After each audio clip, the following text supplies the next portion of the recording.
నమస్కారం city news కి స్వాగతం. తెనాలి జీడీసీసీ బ్యాంక్ పరిధిలోని ప్రాథమిక వ్యవసాయ సహకార పరపతి సంఘాల రైతులు ఈ కేవైసీ చేయించుకోవాలని బ్యాంక్ మేనేజర్ కళ్యాణి సూచించారు.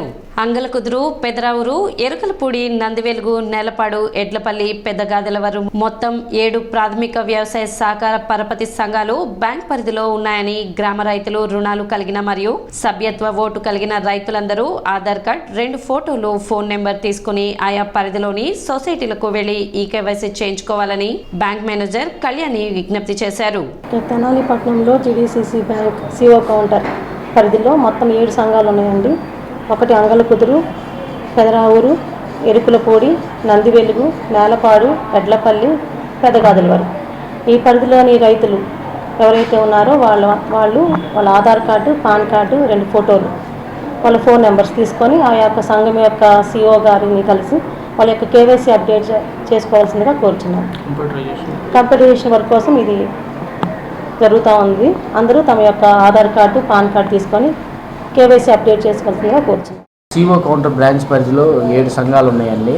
7 సంఘాల్లో మొదటి అంగలకుదురు, 2 పెదరావూరు, 3 ఎరుకలపూడి, 4 నందివెలుగు, 5 నేలపాడు, 6 వచ్చేప్పటికి ఎడ్లపల్లి, 7 పెద్దగాదెలవరం అండి.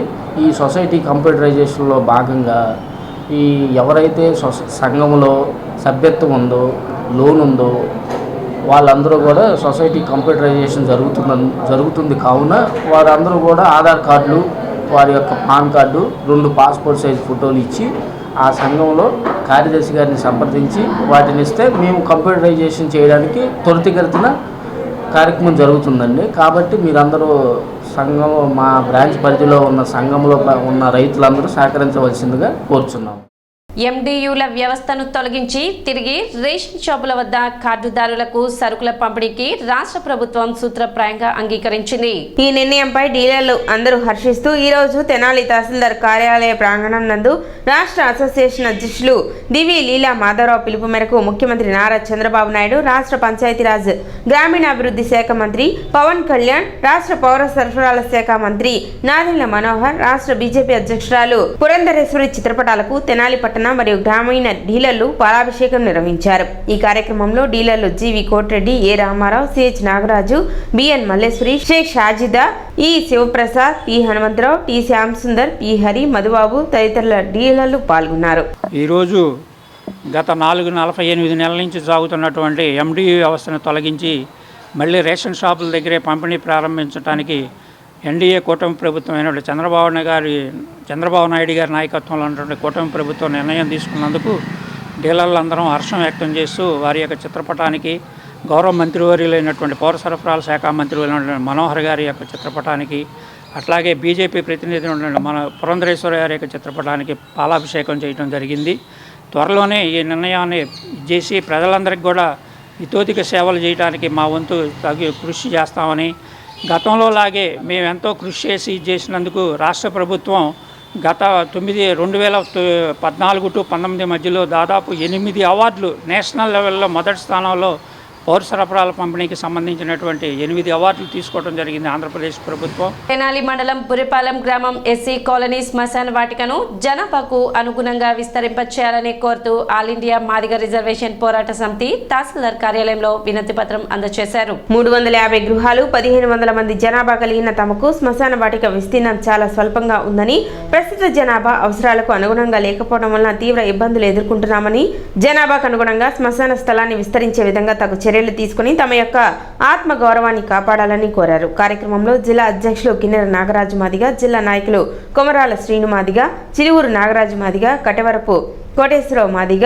యేసు ప్రభు రమణమూర్తి, బెన్ను, నీలాంబరం, కార్తీక్, హరి తదితరులు పాల్గొన్నారు. విశ్వవిఖ్యాత భారతదేశ ప్రజాస్వామ్యంలో కోట్లాది మంది మాదిగోళ్ళ యొక్క పతాకాన్ని వ్యక్తం చేస్తూ గౌరవ ఉసురుపాటి బ్రహ్మయ్య మాదిగ గారి నాయకత్వంలో ఈరోజు స్థానిక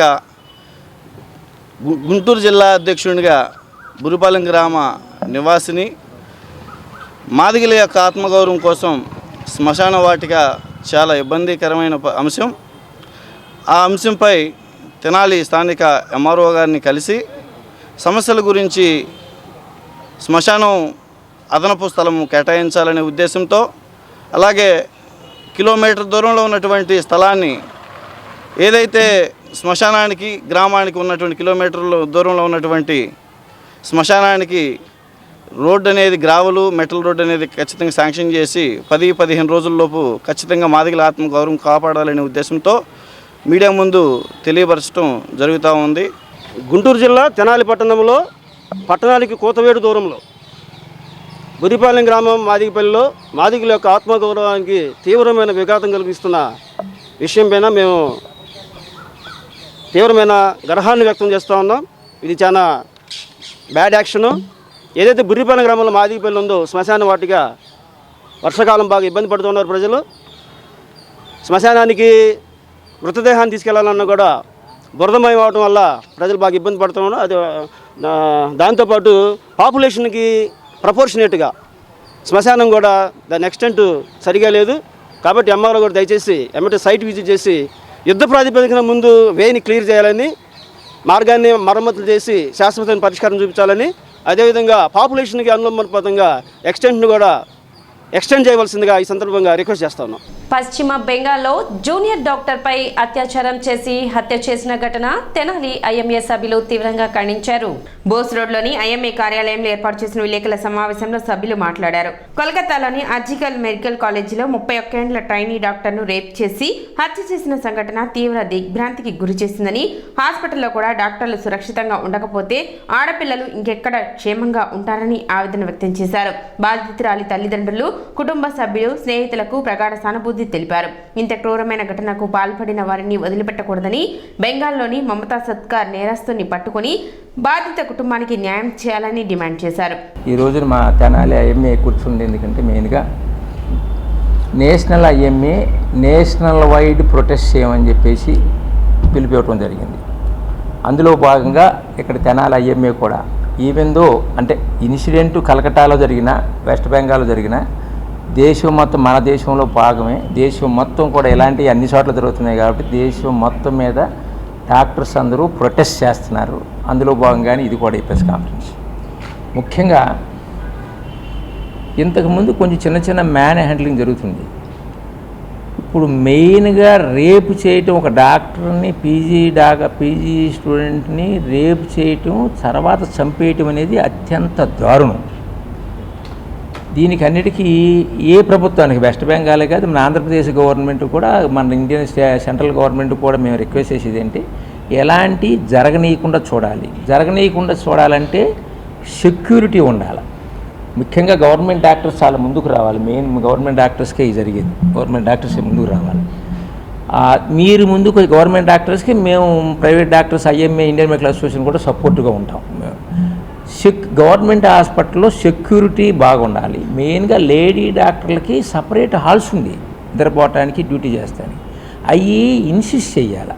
తర్వాత లేడీ డాక్టర్లు ఉండసాట లేడీ సెక్యూరిటీ పర్సన్స్ కూడా పెట్టాలి.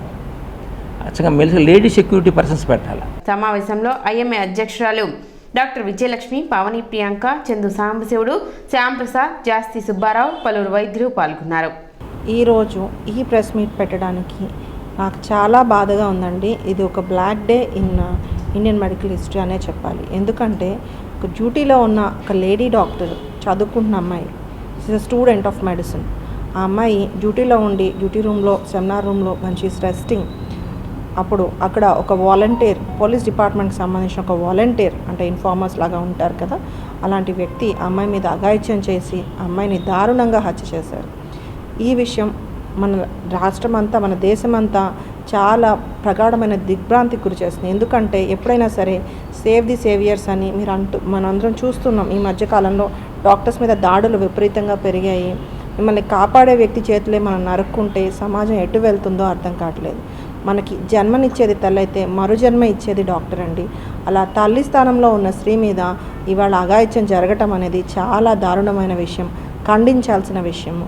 ఈరోజు కలకటాలో మెడికల్ కాలేజీలో ఒక పీజీ స్టూడెంట్ మీద చాలా దారుణంగా ఒక పోలీస్ సెక్యూరిటీ గార్డు ఒక అతను దారుణంగా రేప్ చేసి ఆమెను హత్య చేశాడు. దానికి ఆ మోమిత అనే అమ్మాయిని, ఆ డాక్టర్కి జస్టిస్ జరగాలని మేమందరము దాని గురించి మాట్లాడటానికి ఇక్కడ మీడియాని పిలిచాము. ఈరోజు ఆ అమ్మాయి పీజీ మెడికల్ స్టూడెంటు, ఆ అమ్మాయి సెమినార్ హాల్లో డ్యూటీ చేస్తా తను నిద్రపోతున్న టైంలో అతను సెక్యూరిటీ గార్డు అతను 4ంటికి అతను తాగి ఎంటర్ అయ్యి అతను ఆ అమ్మాయిని దారుణంగా రేప్ చేసి హత్య చేశాడు. ఈ విధంగా కలకత్తా మెడికల్ కాలేజీలో జరగటము ఇది చాలా దారుణమైన అఘాయిత్యంగా తలంచి మేమందరము దాన్ని ఖండిస్తున్నాము. తెనాలి పట్టణంలో ఏఐఎస్ఎఫ్ ఆధ్వర్యంలో ఏఐఎస్ఎఫ్ 89వ ఆవిర్భావ దినోత్సవ వేడుకలు నిర్వహించారు. ఏఐఎస్ఎఫ్ 89వ వార్షికోత్సవాల సందర్భంగా తెనాలి పట్టణంలో జెండా ఆవిష్కరణ చేశారు. ముఖ్య అతిథిగా పాల్గొన్న ఏఐఎస్ఎఫ్ గుంటూరు జిల్లా అధ్యక్షుడు పాసెం వెంకటేష్ విద్యార్థులను ఉద్దేశించి మాట్లాడుతూ ఉద్యమాలలో ఉద్భవించి పోరాటాలలో రాటుతేలి సామ్యవాద సమాజ స్థాపన కోసం అవిరళ త్యాగాలతో ఉద్యమాన్ని నిర్మిస్తున్న ఏకైక విద్యార్థి సంఘం అఖిల భారత విద్యార్థి ఫెడరేషన్ అని అన్నారు. అఖిల భారత విద్యార్థి ఫెడరేషన్ 88 సంవత్సరాలు పూర్తి చేసుకుని 89వ సంవత్సరంలోకి అడుగుపెడుతున్న సందర్భంగా విద్యార్థి మిత్రులకు ఆవిర్భావ దినోత్సవ శుభాకాంక్షలు తెలిపారు.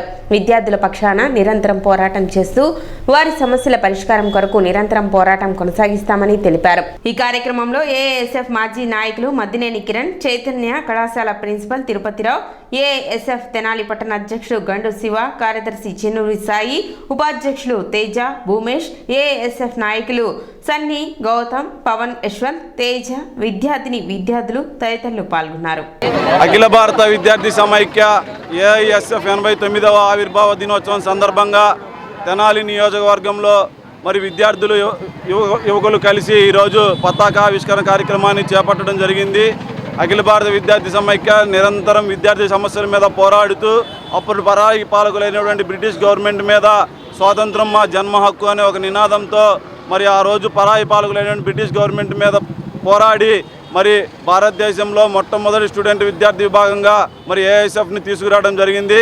ఎంతోమంది విద్యార్థులు యువకులు వాళ్ళ ప్రాణాలను సైతం లెక్క చేయకుండా భారతదేశ స్వాతంత్ర ఉద్యమంలో పాల్గొని వేలాది మంది వాళ్ళ ప్రాణాల శాతం త్యాగం చేస్తేనే భారతదేశానికి 1947లో స్వాతంత్రం వచ్చింది. 1936 ఆగస్టు 12న ఈ అఖిల భారత విద్యార్థి సమైక్య ఏఐఎస్ఎఫ్ అనేది విద్యార్థి సమస్యల పరిష్కారం కోరుతూ మరి ఆవిర్భవించడం జరుగుతూ ఉంది. ఆనాడు నుంచి నేటి వరకు నిరంతరం విద్యార్థి సమస్యల మీద పోరాడుతూ అనేక హక్కుల్ని సాధించుకోవడంలో ఏఐఎస్ఎఫ్ కీలక పాత్ర పోషించింది. అఖిల భారత విద్యార్థి సమైక్య ఏఐఎస్ఎఫ్ 89వ ఆవిర్భావ దినోత్సవ కార్యక్రమం ఈరోజు తెనాలి నియోజకవర్గంలో విద్యార్థులు యువతతో ఘనంగా నిర్వహించుకోవడం జరుగుతూ ఉంది.